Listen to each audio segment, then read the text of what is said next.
Welcome back. I'm Wizard in a t-shirt.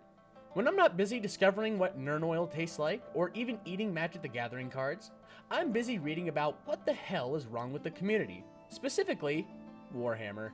You know, I gotta say that these stories that we read can go from really funny to really terrifying really quickly, especially when you're reading stories that come from the competitive scene. Which is why in my deep dark searches and terrifying readings, I have discovered 3 more Warhammer 40k stories to tell that go to show that even the smallest of toy soldiers can make middle-aged men lose their fucking shit. But as always, let's delve deep into the grim dark. I'm actually excited about these because I won't lie, when I was reading these kind of pissed me off a bit, so I'm sure this is just gonna be a swell on time. Our first story comes from the Warhammer competitive subreddit. It was posted 5 years ago from Zero Sum Games, called A Story of Top Table, a Salty Opponent, and Shady Dice Rolls. Greetings, fellow warriors of the Imperium, Xeno scum, and or heretics. I come to bitch. Alright, that's already a great start. That's already got me into it. Let's go. Last night, I finished a month-long tournament. We play once a week, and we power match the next week until there's a final matchup for the top spot. For my first time in my short play history, I was at the final table matchup against another guy, who also I believe was making his first appearance at the top table. I had probably the most intense post-game experience of my 40k career, and I want to share it. You know, I wish a lot more people would share their experience about what happens at comps, because there's just crazy shit that I always, will hear in small tandems about, but I just want the details. I need to hear the details, okay? They must speak to me. First things first, I'm a grown-ass man. Late 30s, married, 2 kids, and a stable job kind of guy. I show up at a league night to drink some beers and roll some dice. And while I want to win, I don't have anything to prove. I'm there to have fun. Most of the other guys in the league are a bit younger than me, maybe in their 20s. Some are older. Almost universally, we have a great and friendly scene, and I think that desire to have fun is widely shared. I think it's generally what anybody wants. Anybody that plays 40k is just looking to have a good time. No one wants to have to deal with that guy. Nobody does. Because at the end of the day, then it just puts into a play of, oh, this is going to suck next time, instead of it being an exciting time like it should be. My opponent, I could tell well before the game, had a bit of attitude about the whole thing. One thing that stood out is that he actually had some pre-game trash talk. Last week, when we knew we'd square up on the final table, there was a little arrogant, dismissive talk, and that's all good, I figure. Well, you know, it's fine to do some head games. I don't like to do it, but to be honest, it kind of worked on me. I was like, shit, maybe his list is that good. I need to really carefully think about this. Then last night, as we're prepping for the game, there was more of the same thing. Oh, my list can outdo yours. And I'm going to blow this thing off the table turn 1. Okay, already off the bat, when you got people saying that shit, it's like, well, fuck you too, buddy. There's the fun trash talk of I'm gonna smash your guys. But if you're just telling people, yeah, you're gonna get destroyed turn 1, it's just yeah, let's find out, you little shit fuck. Let's find out. Go ahead. Whip your Space Marines, whip your Xenos. I'll smack you down and we'll find out what happens, okay? Nothing really offensive, but certainly not friendly pregame joshing about. And again, fine. Let's just set up and play. My list is Knight Castellan, 2 Arminger Warglaves, Pask with Battle Cannon. I'm going to try to say these the best I can. TC with Relic Battle Cannon, Basilisk Hellhound, and a bunch of infantry. His list is 3 Knights of Avenger Gatling / Thermal Cannons, backed up by 3 Adeptus Mechanicus tank things that I'd never seen before, and some character buffs, plus Skitarii. The board is a pretty standard ITC. Ruins everywhere, ruins everywhere, with a big LOS blocking building dead center. We deploy on the long side and he plops essentially his entire army dead center behind the building. I spread my army out across the long side with the Castellan tucked in the rear right. I win the roll for first turn. First turn, I put some serious hurt on. I didn't manage to kill anything, and I gambled by splitting fire with my Castellan. One of his knights had 3 wounds left, so I pointed half of the guns at it and half of the ones at his tank, and I lost the gamble. Ruh-roh. That usually is how it is. It's like you want to have that hope that you can just pierce right through the armor because it's got so little health, but then it's just because of the strength compared to that toughness where you're trying to roll it out and it just doesn't do it, man. It sucks. It sucks to feel like you've got that one chance and then you blew it. You blew it, all right? It's over. Even so, I put some hurt on. My hellhound ran up the flank towards his engineer Skitari, sitting on the objective. While my Arbingers moved around his left center, I end the turn with a bunch of points on Kingslayer and Titanslayer, but no kills. So while I'm rolling my turn, I can see he's sweating it. I had a couple of good rolls, some hot dice on the hits, and wounds. On the other hand, my Castellan kind of ate shit when I needed him to show up. But I could tell I did way more damage than he expected. So it's his turn, and he moves his knight and points them at my Castellan. I'm standing back at the rear right of the table by my knight, and he is rolling his dice on the very far side of the table. I see him roll 3 dice, and he says 3 hits. But I can see that there is a fucking 1 sitting right there.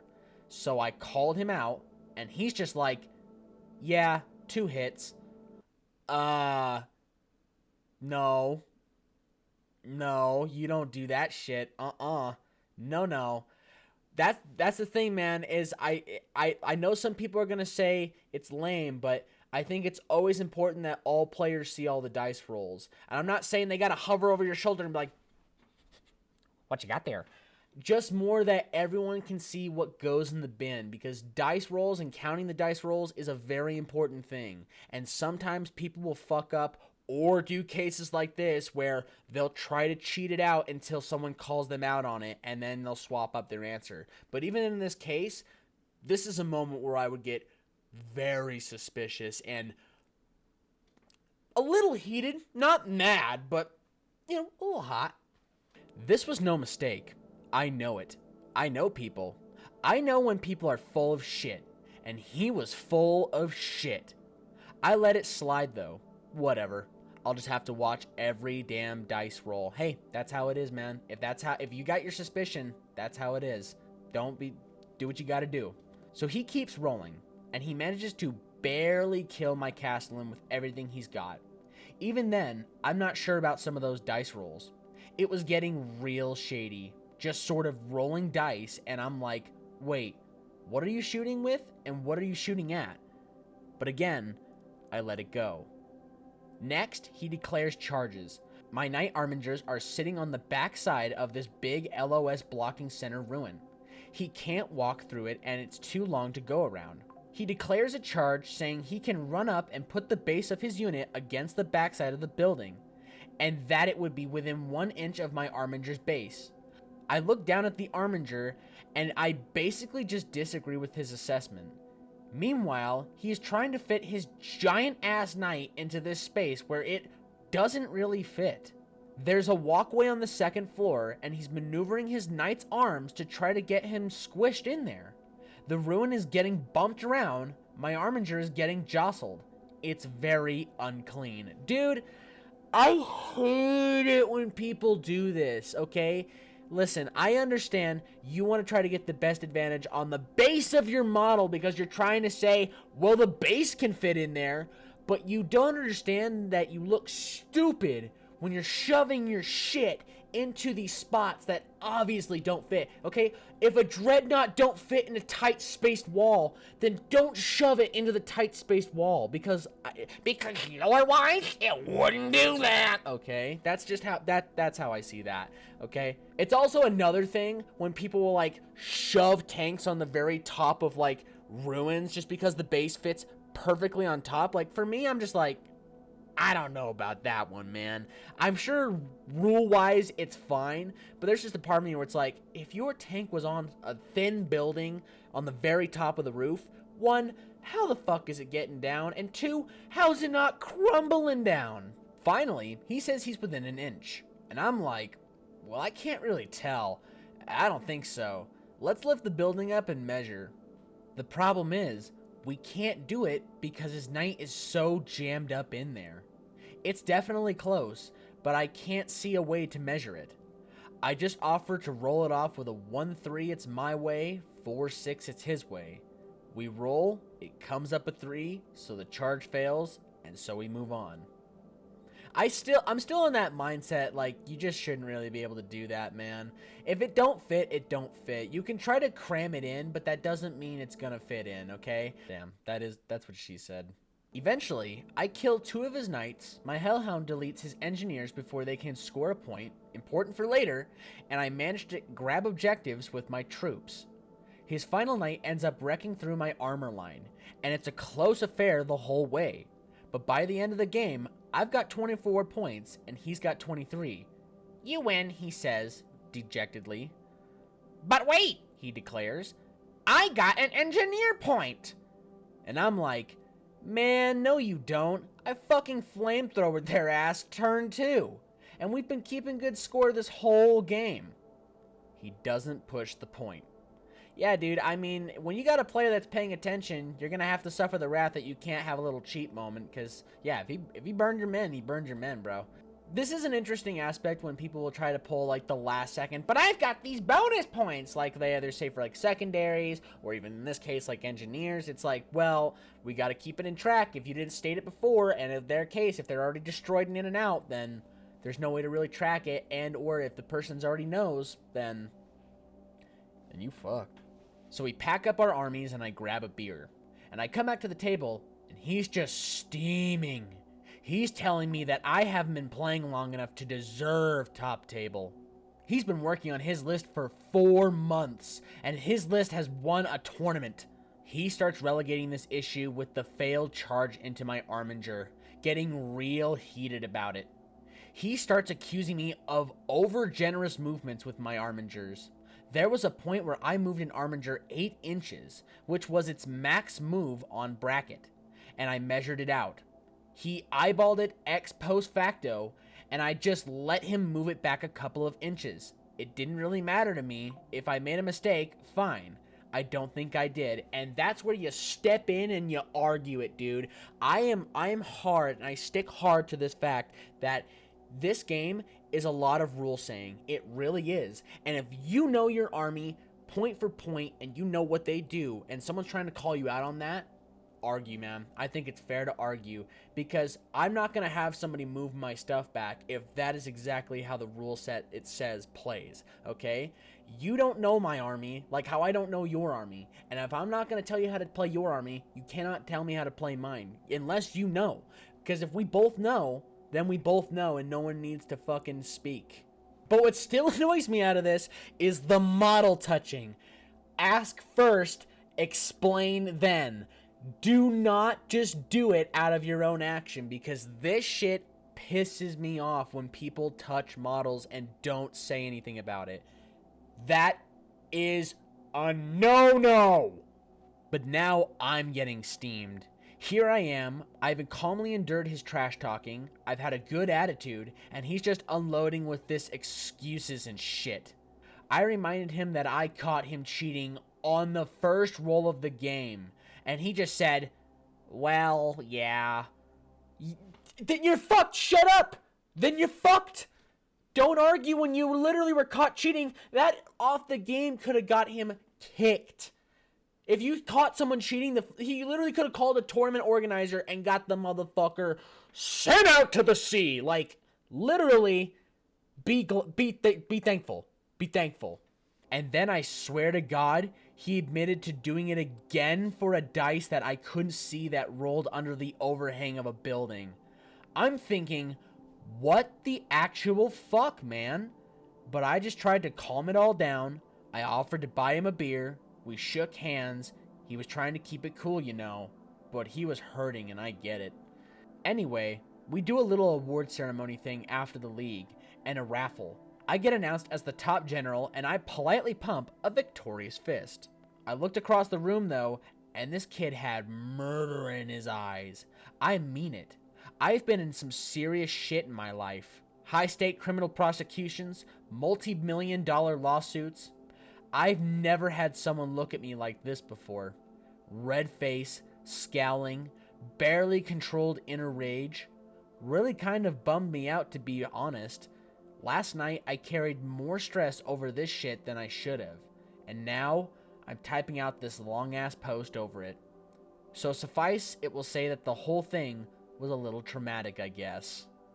When a prize is put on the line, you see a lot of people's attitude towards the game really change in the process of playing it, because there's a lot of people that come there to just play the game, enter in to have a good time, but there are folks that pull up there that just show up to win. They show up with the main agenda that they are here to destroy your army, take home the prize, and have everyone see their face as the winner. And it's just stupid.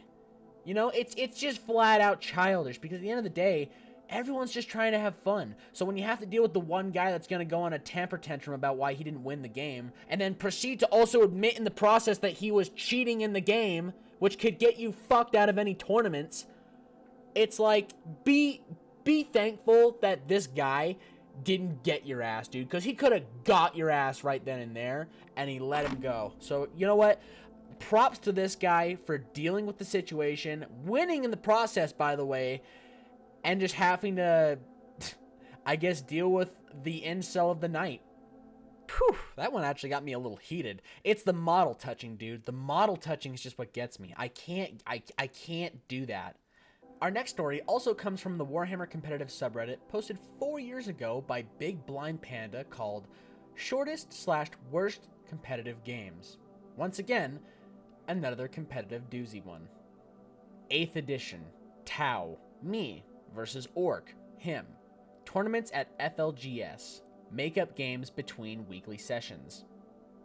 The shortest game, Game 1. I deploy several troops, Yavara and marker light characters deep into cover in my side of the table. I put the rest into reserve. My opponent similarly deploys his forces deep into cover on his side of the board, and half into reserve. We roll to see who goes first, and I win the roll.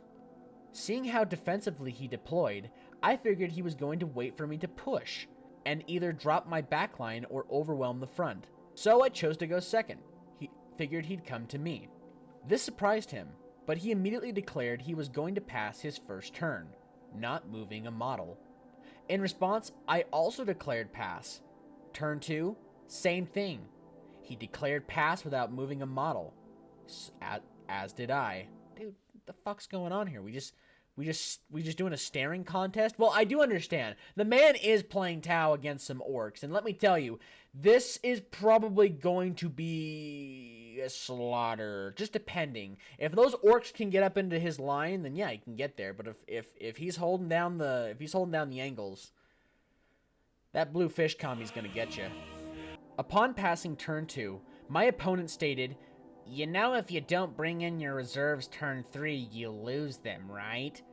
To which I responded, "Yep, so do you, and you play first." He pondered a moment before dropping his reserves in my back line, but keeping the other portion deep in cover. His drop managed to kill a few models and wound a few more, but his split fire didn't wipe any units. He then failed his charge rolls, which were quite long due to his deployment and target selection. To this, I responded by dropping all of my reserves right on top of his drop. Between my reserves and main army, I was able to kill off every model that he pulled in, only leaving his main force on the opposite corner of the board. We were playing the 8th edition mission where you scored points for killing units. I had scored more points than him, and at this point in the battle, it was clear in an instant that he wasn't going to be able to cross the field to turn 4 or 5. And if he did, he'd be walking into a Tau castle all along the way. I'm telling you, man, like those railguns back in the day, when I read about the railguns, it's some crazy shit, dude. Cut right through the invuln saves. Like, for orcs, I know they're not going to have a lot, but dude, even for just like shooting out the characters.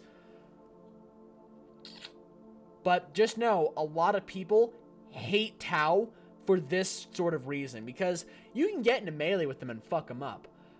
But don't try to do a shooting competition with them. You'll die. The game began and ended about 4 minutes or less after deployment, with turn 1 and turn 2 taking combined 30 seconds to complete. That's lame, man. That's super lame. Because flat out, the Orcs player was just like, come at me, and then the Tau player's like, no, come at me. Because it would make sense that a Tau's not going to push. It would make sense that they're not going to push. But for an Orc to skip 2 turns, I'm thinking to myself, come on. This left a bit of salt in my opponent, who immediately asked for a second game. The worst game, Game 2. My opponent kerfuffled with the way in which he lost the first game, asked for a second game. The game began and he moved out too far from cover by about 6 inches. On my turn, I picked up some dice, lit up the unit with marker lights, and began selecting units to shoot, to which he responded, "Oh, those guys are too far away." I measured the distance, and sure enough, the models in question were well within range. Listen, I'm going to tell you right now, a Tau is made for shooting. Most of the time, if they say they're in range, yeah, they're in fucking range. Like, you don't want them to, but depending on what big giant cannon or which giant robot you're shooting, yeah, it can see and it can get you. To which he responded, "Oh, well, that's only if you measure. I didn't mean to move into range, so I'll just move the models back." To which I said, okay, even though we've used measures and laser pointers earlier in the match, in previous matches, to measure, and let him adjust his models. I would disagree. Here's the thing, is like, if this is a competitive game, I would argue to say that once they're in place, they're in place. Now, a lot of people, casual people, are probably looking at that like, dude, what the frick? But it's like, you have to understand, this is a competitive space, which means things get tight, things get real, and if you're fucking up, then yeah, you're gonna have to pay the consequences for it. You're going to have to.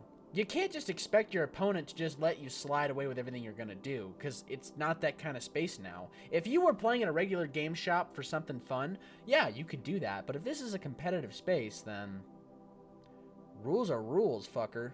Also, you should always be measuring. That's not something you just round off. That's not something you just guess. That's something you really want to be on point of, because, once again, in a competitive space, that can be taken as cheating. And the last thing you want is a guy calling a judge, he's fucking up the game. Like, it's the last thing you want to deal with. After he finished adjusting, I remeasured and began selecting valid units again. Once again, he stopped me and said, "Oh, well, now you don't have line of sight." So I measured and used a laser pointer I keep in my kit to confirm the very clear line of sight from my models in my army to multiple models in his army. Not talking like tip of the gun to the other tip, we're talking full model top to bottom to full model. To this, he responded, "Well, I say they don't get to shoot because they don't have any proper line of sight and are only in range because I didn't measure." Once again, which should be another thing that you should be punished for in game.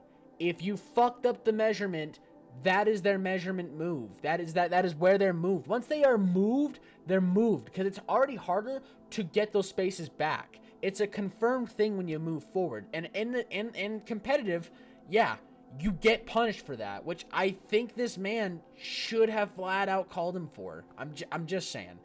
People may look at that and be like, "You're brutal. You're a monster," but it's like, hey, I'm just saying, if this is a case where this guy wants to try to win against me, I'm gonna do my best to call it out.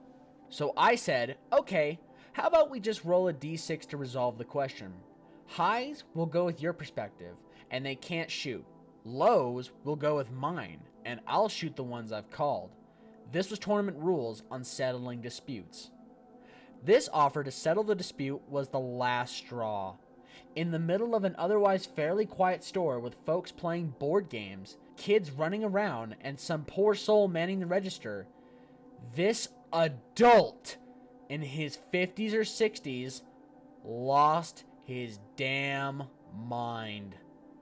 Cursing and slurring everything from tape measures to shooting armies to the quality of the store and its tables and terrain.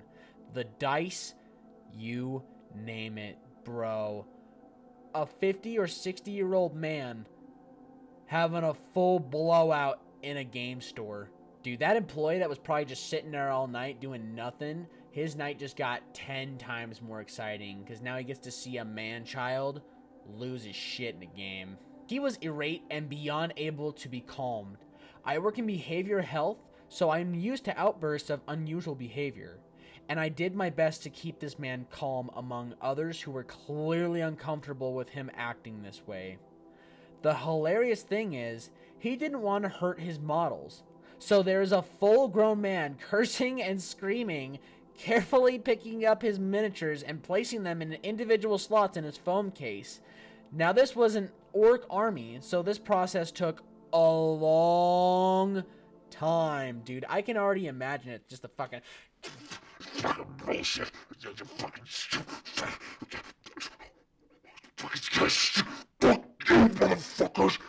Just like slowly putting all these orcs away, gently and slowly, while having just the biggest freak out. Enjoyable to watch, not enjoyable to be a part of, as I always say. It's an enjoyable time to probably watch, but never to have to be involved in. After running out of things to say, and looping back to repeat a few points he apparently felt were important a few extra times, he was only halfway through putting his models away. He wasn't in great shape, and also was panting for breath. It's an FLGS. The stank from the FNM's folks still hung in the air. That said, he was defiant in his anger, and didn't want to appear to be calming down. So he just began making sounds like an angry child. The kind of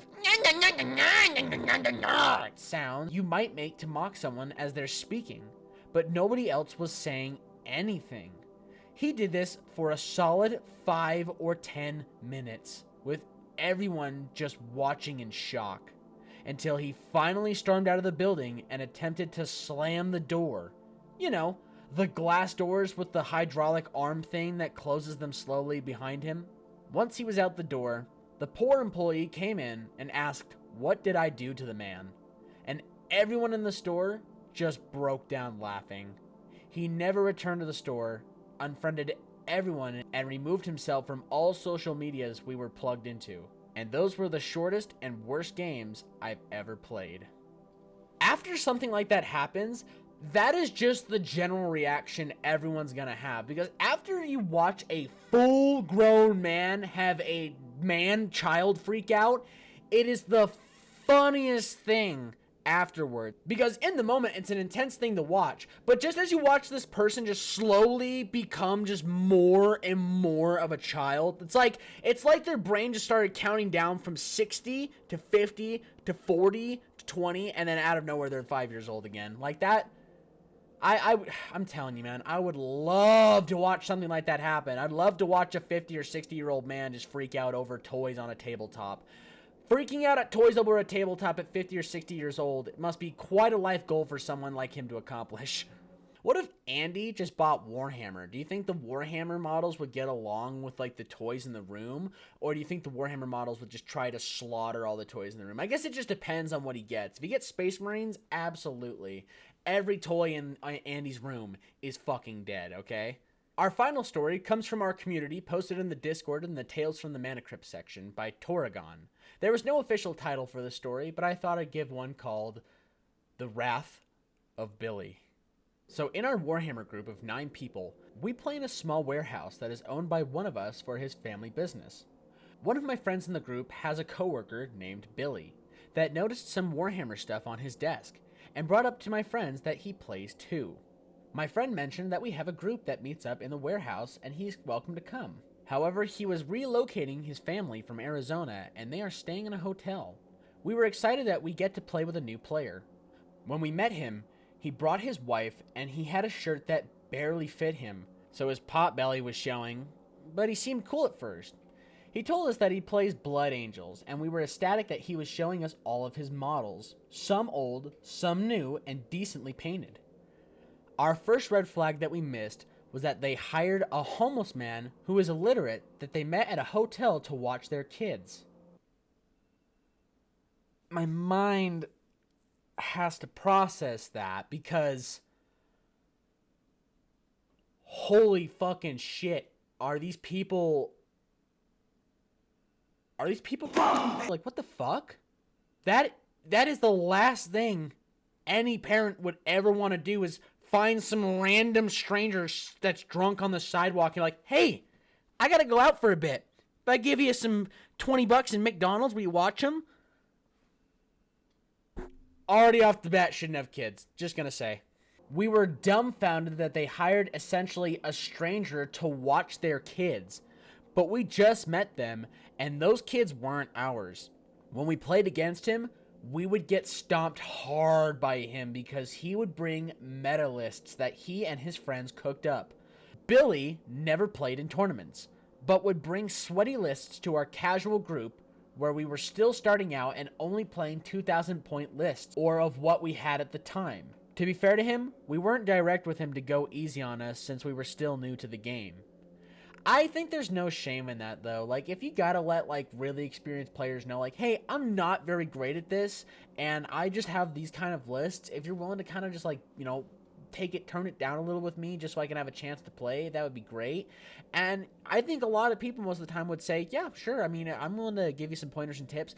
But then again, I also understand that fear of sometimes talking with some Warhammer players. They're like, well, that's the game. That's how the game works. If you don't like it, don't play it. And it's just like, not necessary, bro. Not necessary. Not to say that this is what this guy would be, but it's also that idea that if you're playing against somebody that's super competitive, that's sometimes just the mindset they're going to have.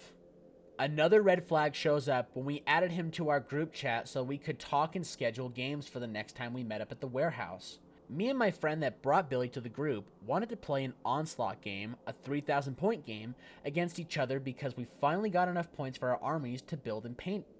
Billy wanted to get a game in that week. The rest of the group either couldn't make it or wanted to paint at the warehouse. So the only game that was going to be played was ours, and we told Billy that we already had a game planned. Billy insisted to get in on our game and make it a 2v1 with us versus him, or a free-for-all game. We politely told him no, but he didn't get the message. He kept on insisting that he wanted to play because he came up with another sweaty list that he wanted to play really bad. See, this is also the case where when you're hearing stuff like that, it's where you just gotta let him know, like, hey man, I'm not a big fan of those kind of lists because they're really meta and competitive, and that's just not really the kind of group we've got here. We got dudes that are still painting their fucking gray models as we speak. I don't even think they've read their rules, you know? At that point, that's just where you kind of have to let it be known, like, hey, dude, we're not really into that. My friend got fed up with him and said that he can take his spot in our game and that I would take the bullet for our group. Oh, what a dickhead. He ended up wrecking me with his new list, and I tried to be polite to him throughout our game, but I was also annoyed with him because I was looking forward to play the Onslaught game with my friend. The final red flag was at the end of his tenure in our group is when he started to bring his 10-year-old daughter to the warehouse out of nowhere. He asked my friend who owned the warehouse if it was okay for her to be there. My friend tried to be nice to say no, by saying that he doesn't want her to get hurt because of all the loose knives and blades on the ground, and that he didn't want to be held responsible for her in case she got hurt. Billy said it would be fine and that he would keep an eye on her. My friend caved and said okay. Like her father, at first she seemed fine, but then we quickly realized that we were dealing with a child. She would interrupt our games to talk about what's going on in our games, what she did at school, and what it was like at her house. It felt like to us we were the babysitters so that he can play Warhammer. I also just don't see that being a very fun space for a child either, man. Like, if it was a game store, I think there'd be a lot more enjoyment in it, but if you're just like in this like cold ass warehouse where there's just like metal everywhere and tables set up for Warhammer, that's like the most boringest place I could see a child going to. And of course, as always, it's gonna lead to the curiosity of a child and them exploring the area. So let's see what happens. He would even use his daughter to cheat for him. Billy was playing with my friend who owned the warehouse, and he had to roll a lot of dice. He called his daughter over and had his daughter re-roll all of the failed dice for no reason. My friend wanted to say something, but didn't because he saw Billy's daughter's face light up when she got to interact with her dad's game. This happened 2 more times throughout their game, and he ended up losing. The final straw of Billy's daughter was when we were busy with our games. She was wandering around the building and found the mini fridge. Like I told you, y'all, when a child gets bored in a gray old warehouse, they're gonna explore and wander. My friend who owned the warehouse bought a buffalo chicken hoagie to eat later and put it in that mini fridge. After our game, we cleaned up after ourselves and Billy left the warehouse before any of us, leaving us to put away the terrain, put the tables away, and sweep the floors. When we were done cleaning, we all headed home and leaving my friend to close up the building. When we got to our homes, we got the message from our friend in our regular group chat without Billy, asking if we had took his hoagie by accident. We each said no and then went on to ask Billy if he or his daughter took it. Billy said no and asked his daughter if she took it, and she also said no. Hours later, my friend got another message from Billy saying that he caught his daughter eating the sandwich in her room, and Billy also said that next time he'll keep a watchful eye on her. We said, that's it, and we started to ghost him from our group, and that was the last day of it. This next part happened in between when we ghosted Billy and when we first met him. So one day, we were hanging in the warehouse playing Warhammer, and another friend in my group is trying to get his nephew into Warhammer and met Billy. They really hit it off and were talking about smoking weed back at his place. The nephew brought his girlfriend to Billy's house to party and smoke weed. Billy had other plans. He first brought out video footage of an army drone that he took during his time in service and showed the nephew a video of 2 heat signatures doing the deed in their bedroom. What just happened? This story just turned 180 real fucking quick. This just went from Warhammer to, yeah, he did some nasty shit too. It's like, oh my god. The second clip Billy showed him was a drone strike bombing a bunker with moments later a man on fire standing still for a second and collapsing on the spot to burn to death. After showing the clips to the couple, they felt uncomfortable during the watch, and Billy had some psychotic glee on his face as he loaded up each video. After he finished showing them the videos, Billy asked if they wanted to start what they originally planned to do.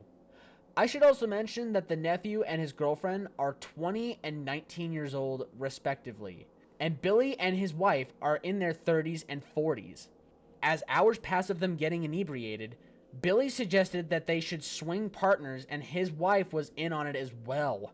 No, just get out of there. The minute people are giving you substances and then start telling you, you should do this for me, that's the second where it's like, no, dude, you're fucked. And honestly, if I'm sober enough, I think I'm going to kick your fucking ass too. Or just leave. But for me, I'd probably kick ass.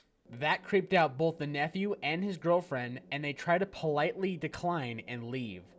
Billy insisted again, but was declined again and let the two leave. Our Warhammer group didn't find out about any of this until after we ghosted away from the group. Minor things that bothered me about him are that every time he came to the warehouse, he always wore shirts that didn't fit him, and we'd always have to see his pot belly. Dude, that would be fucking funny to me, though. Just like every single week, you see this guy, he's got a red shirt, blue shirt, just different colors, but every time, this disgusting gut is just sticking out, and you just it's like a center eyeball that you just always have to stare at, or it's always looking at you. There's some comedic relief in that, but also, I definitely understand the disgust. I wouldn't want to have to stare at that all day. Another thing was that Billy posted a picture in our Warhammer group chat of models that he recently primed, and he said that he used a paint roller and primer. My mouth dropped and saw that all of the models he primed lost a lot of their detail because 1, he used a fucking paint roller, and 2, he used a lot of primer. The photo will be posted below as proof. Jesus Christ. Anyway, we asked why he would do that, and he said that it was quicker and cheaper than using a can of primer. My god, man, I gotta say though, that the picture of those models are just ruined. Like, just looking at them right now, their detail is so fucked. Like, you know those are going to be mud soldiers. Like, you know the classic, like, really bad looking sort of paint jobs sometimes people do where they just look super thick, like they got layers of paint? This is exactly what this is going to be. Thick layers, disgusting eyeballs, can't tell anything that's on him. 0 out of 10! But I will also say that there's a responsibility that comes with this person of A, being sure that other people are comfortable being around them, and B, also being sure to not take advantage of the space that's given to them. Because I feel like in this case, he definitely took advantage of the space when, you know, you're making these people play games with you when they've made pre-set up games. So it doesn't sound like there was a lot of good communication with them either, and it was just kind of a bound case where this guy was gonna have to go. And plus, if it's a vibe where you can tell the person's not gonna be very fun to play with because A, their lists are too chunky, B, they're a really awkward or disgusting person, or C, you just don't like the family that they bring, then I think it's just an obvious sign of like, yeah, I don't think we need to bring this guy to the second or third or even fourth game. But I get it. You want to find new people to play with. You want to have a chance to actually see different armies work out, but it's always bound to the person that plays the army. Just remember that. But that is all the Warhammer tales I have for you today. Thank you so much for watching, and if you enjoyed the video, be sure to like and subscribe for more. And if you have a deep, dark tale that involves Warhammer or any sort of tabletop game you've played before, be sure to join our Discord where you can meet lots of amazing folks and have a chance to tell your story right here on the channel. But that's going to be it for now, y'all. Thank you so much for watching. Thanks for tuning in. I can't wait to see y'all here next time, and I can't wait to make some more videos. But anyways, thank you so much, and have a great one. Deuces.